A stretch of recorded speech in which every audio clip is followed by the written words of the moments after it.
Hello बच्चों, चलिए हम इस प्रश्न को देखते हैं। व्हीट स्टोन ब्रिज जो होता है, उस व्हीट स्टोन ब्रिज से क्या मापा जा सकता है। इस प्रश्न में क्या पूछा, व्हीट स्टोन ब्रिज जो है उस व्हीट स्टोन ब्रिज से मापा जाता है। ए विकल्प दिया है उच्च प्रतिरोध, बी विकल्प निम्न प्रतिरोध, सी विकल्प उच्च तथा निम्न प्रतिरोध और डी विकल्प विभवांतर दिया है। तो सर्वप्रथम चलिए बच्चों, हम ये जो प्रश्न है इस प्रश्न की मुख्य अवधारणा पर विचार करते हैं। तो हम क्या लिख रहे हैं यहाँ पर, सबसे पहले मुख्य अवधारणा हम क्या लिखने जा रहे हैं, मुख्य अवधारणा। अब इस प्रश्न की जो मुख्य अवधारणा है उसको समझने के लिए हम क्या करेंगे, यहाँ पर एक व्हीट स्टोन जो ब्रिज है उस व्हीट स्टोन ब्रिज का निर्माण कर रहे हैं। तो हमारे पास व्हीट स्टोन ब्रिज कैसा होता है, देखो बच्चों, हमारे पास व्हीट स्टोन ब्रिज जो है इसमें हमारे पास ये हो गया एक प्रतिरोध।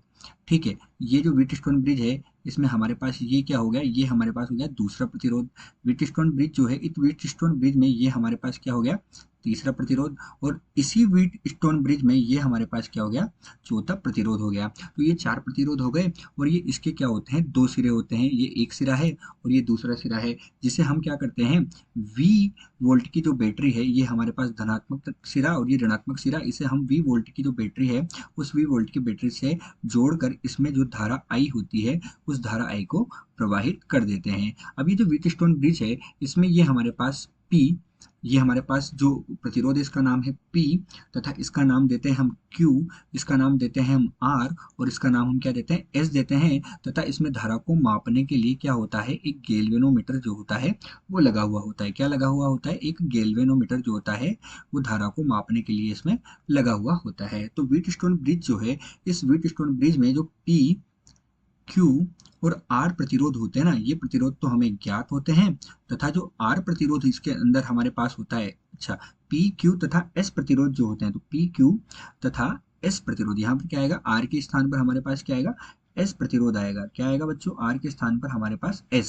तो P Q तथा S प्रतिरोध तो ज्ञात होता है तथा R प्रतिरोध जो होता है ये हमारे पास क्या होता है, अज्ञात प्रतिरोध होता है। ये इस प्रश्न की मुख्य अवधारणा है। तो इस प्रश्न की मुख्य अवधारणा के आधार पर अब बच्चों हम इस प्रश्न को हल करेंगे। तो अब हम इस प्रश्न का हल देख रहे हैं। तो अब हम इस प्रश्न का हल देखते हैं और हल में हमने देखा कि यहाँ पर जो R प्रतिरोध है हमारे पास अज्ञात है। और जब प्रतिरोध R अज्ञात है तो ये R प्रतिरोध हमारे पास कैसा हो सकता है, R प्रतिरोध हमारे पास जो है उच्च तथा निम्न, है ना, क्या क्या हो सकता है, तथा ये उच्च या निम्न दोनों प्रकार का प्रतिरोध हो सकता है, क्योंकि ये क्या है, हमारे पास अज्ञात है। तो ये उच्च तथा निम्न दोनों प्रकार का हो सकता है। तो बच्चों, इस प्रश्न में हमसे पूछा गया था कि व्हीट स्टोन जो सेतु होता है उस व्हीट स्टोन सेतु में किस प्रकार से नापा जाता है, कौन से प्रतिरोध को नापा जाता है, तो वो है उच्च तथा निम्न प्रतिरोध।